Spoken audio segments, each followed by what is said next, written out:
left. We don't disagree on that. The criticism of Harris is totally legitimate. And he did go to Michigan, remember, before the election, said, I'm going to be the peace candidate. Liz Cheney wants to drag Muslims into wars. I'm going to be the anti-war guy. All lies.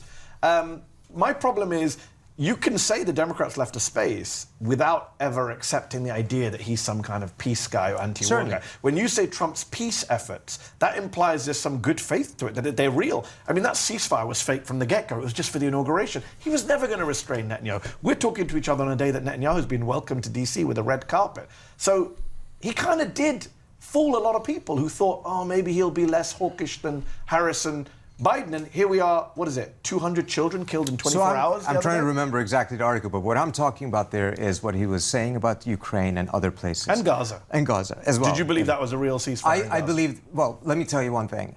It will be out in the news, but something happened when Witkoff went to Israel, and, you know, the reporting was that he said, I want to meet with Netanyahu. Yeah. They said no, because it's Shabbat, and I say, I don't care about Shabbat. Well, something else happened there in which the U.S. actually used the leverage that Biden was never willing to use to get the ceasefire. But where's that leverage now? They're massacring hundreds of Palestinians. Now he's shifted back, and I think is absolutely problematic. However, at the time, pointing out that this is something, a major shift. Isn't this the problem with Trump? You can't take him in the moment. He's always going to shift. He's always going to let you down. I'm not pinning my hope on Trump. I'm pinning on the hope that perhaps there are forces within the administration that ultimately will go in the right direction. Yes. On Gaza right now, I think is absolutely problematic. On Iran, I think the jury is out.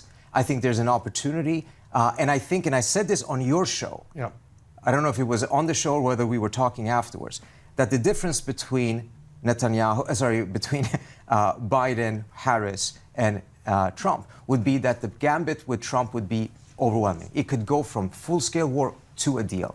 Whereas if it would be Harris or Biden, it would be essentially the status quo. The most unlikely outcomes would be war or a deal. So you were in a situation right now, and I said it on this show, and I think it's still the same. He could go in both directions. The risk of war right now is higher. The risk of war is higher, absolutely. The opportunity for a deal is also way higher than it ever was under the Biden administration. It's the status quo is the least likely. How much of this is driven by Israel's desire for an all-out war with Iran? After all, many in Israel, as well as Trump, claim Iran was behind October the 7th. How much do you think that Netanyahu's in D.C. right now, how much do you think that's driving all of this? I find it very unlikely that there is any other force even close to that of Netanyahu driving this at this point, with the exception of some elements inside the administration who has essentially been on the same page as Netanyahu and Israel. What about Gulf forces? Anyway? No, this is a huge shift that has happened right now. Neither the Emiratis or the Saudis are in anywhere close to pushing it in the same way that they were doing 10 years ago. It's a very important differentiation here as well, in the sense that their focus has shifted elsewhere. Israel is really alone as the one country that is pushing for this. And again, there are elements inside the U.S. government as well that is aligned with the Israeli view. What I think is also very important, and take a look at what Tucker Carlson tweeted today, for instance, just about an hour ago, saying that I think the end line was any country that is pushing the United States into war with Iran is not a friend, it's an enemy. You have very strong forces that Trump does listen to that recognize that this is a huge problem and they shouldn't go in that direction. Trump himself tweeted a video, as you may recall, during the transition that accused Netanyahu, rightfully, of being one of the key forces behind the Iraq war. But again, you can't put any stock in. He changes from day to day. It doesn't matter what he tweeted. It certainly does. But this is the situation we're in right now. What do you want to do? Just go back and assume the worst all the time? No, you got to take advantage of whatever opportunities. But you shouldn't also assume that this man has any interest in peace. And I don't think I've made any assumptions that everything is going to work out fine. Because I watch him bombing Yemen. He's killed more people in Yemen in his first 3 months than Biden killed in all of 2024, according to stats. Like, that kind of stuff is shocking. It's shocking, it's horrible, and beyond that, I don't know if it's true, but there is some reporting saying that he's even considered ground troops. That is exactly what many of the restrainers have warned about, which is you start off with something that, first of all, has nothing to do with U.S. interests. And you saw from some of the signal groups, those were also arguments that was used there, that, this is private, the Europeans. they agree. But then they went down this path, and if they continue on this path, they may actually get trapping themselves into something that brings ground forces into Yemen. Just explain, as the expert on this issue, explain to our viewers one important point that often gets lost in all this. whether Iran has a nuclear weapon or not, and everyone seriously agrees they don't, whether they're trying to get one or not, which is the great debate for the last 20 years, there is no military solution to this, is there? When people talk about going in and bombing the nuclear program, what does that actually mean? Because can't they just reconstitute it straight after? In fact, wouldn't they be more likely after being bombed to start a nuclear weapons program? And here I think, the Israelis are actually kind of frank about it. They never said that there is a military one-time solution. They've all along said that it would entail repeated attacks over the course of years. Mowing the lawn in Iran, like Gaza. Exactly. I mean, mowing the entire region at this point. Look what they're doing in Syria as well. So there's never really been that type of a military solution. And there isn't a military program. And again, just look at what the Trump administration's own threat assessment said that came out, was it 2 weeks or so ago? Repeated what has been said before. There is no active military program. But if they were to be bombed, that might kick one off. Well, not only that. What we have seen over the course of the last 2 years, because of Gaza, because of the fact that one of the main miscalculations the Iranians did is that they never believed the United States would go in so full out in favor of Israel and take away all of the restraints on Israel. Biden did that already. Trump is continuing it. Perhaps he's taken off even more restraints. That was a major miscalculation from their end. And all of that has really changed the debate inside of Iran. You have far more voices now inside of Iran saying, actually, don't negotiate. You have to build a bomb. But on that basis, one of the big questions about Iran is how strong or weak is Iran right now, militarily? Because the argument in the past from restrainers in the West, from anti-war voices, were not just if you bomb Iran, it's more likely to lead to a nuclear weapon, but also it will kick off World War III. It will kick off a conflagration in the region we've never seen before. Iran will respond with Hezbollah, with Houthis, with Hamas, with Assad. Assad's gone. Hamas has its own issues in Gaza. Hezbollah's lost its leader. Houthis are being bombed right now. Is Iran in a uniquely weak position? Because a lot of people are arguing in Israel, now's the time to strike. Iran's weak. What do you say to that argument? So that's the part of the Israeli argument that they're making to the White House right now, saying the Iranians are, as you said, uniquely weak, and as a result... And is it true, is what I'm wondering? I don't think it is true. I think the Iranians, without a doubt, are in a weaker position regionally, as you pointed out, what's happening with Hezbollah, and more importantly, Syria. Hamas was never part of the larger, deterrence that the Iranians had built. Not even were the Houthis. The Houthis have now become much more important because of the loss of Syria and Hezbollah.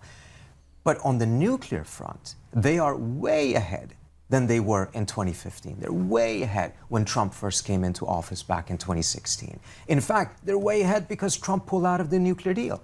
So now they have 60%, they have a far larger stockpile. So yes, they have lost some assets in the region, without a doubt. Regionally, they're much weaker. On the nuclear front, they have much more leverage than they did before. And we do not yet know exactly what their own military strength is in terms of could they still create a tremendous amount of dangers. I would suspect that they can. And I say this based on the fact that at the end of the day, despite the fact that many of their throwing missiles at Israel was much for show, but the second attack in October, you had a very large number of their missiles penetrating all layers of Israel's air defenses, to the point that the Israelis asked for 2 THAAD battery systems, which is the most advanced military anti-air missile system that exists in the world. They wouldn't have done that if the Iranians were not successful. And that was targeting Israel, which is a very relatively small piece of territory. If they were to use that against a large number of bases throughout the region, etc., I suspect that given what they've demonstrated, they're still actually very capable not to have this capacity of projecting force offensively, but in terms of being attacked and inflicting significant damage, I think it would be a huge mistake to discount that just because they've lost, Hezbollah or they lost Hamas. We can only hope that the risk. All right, guys. So, a couple interesting points that they made. For sure, Israel's desire for all-out war with Iran is driving all of this to happen, right? Trump wants to make a deal. In fact, Trump is now negotiating a deal similar to what the deal was in 2015. Maybe certain conditions are different, just because he always claims that, there were certain things that he didn't like about the deal, but he's definitely negotiating a 2015 type deal. Netanyahu is not having it, guys. And the reality of it is, Iran is very strong, regardless of it have lost their, proxies in the region. which they didn't technically lose their proxies in the region. They really just lost Syria, which was, you know, a strategic, regional, strategic location to supply, you know, the proxies within that region. Trump itself, Iran itself as a country is strong, right? They have some of the most advanced drone technology, missile systems. They sell to the Russians. The Russians buy Iranian drones. That's how they've been able to combat Ukraine. Even the Chinese. I mean, these guys have very sophisticated military. Okay, and they've enriched up to 60%. You know, when it comes to the nuclear uranium enrichment, from 60 to 90, they say that takes less than 2 days to get there. All you got to do is slap it on the warhead, and you got 10 warheads ready for doomsday, right? Which is bad news for Israel if that were to ever be the case. So, yeah, man, all this talk about Iran being weak and this and that and this and that, I think the key is, you know, Netanyahu and all these people know that Iran could definitely be a dangerous campaign for Israel. But it's, again, he's caught up with his corruption trials. He's trying to, now they're doing this whole anti-Semitic, you know, media campaign to get the Jews and the Zios and the neocons in Washington rally behind, you know, what's going on in Israel. And these guys aren't going down. As far as because if they stop the war and Netanyahu steps down, he's going straight to jail. Him and his whole team of Zios, and these people are criminal, man. So he's going to prolong this war however long it takes, even if it causes the destruction of Israel. All right. What you guys think in the comment section down below, man? Like, comment, subscribe. Peace.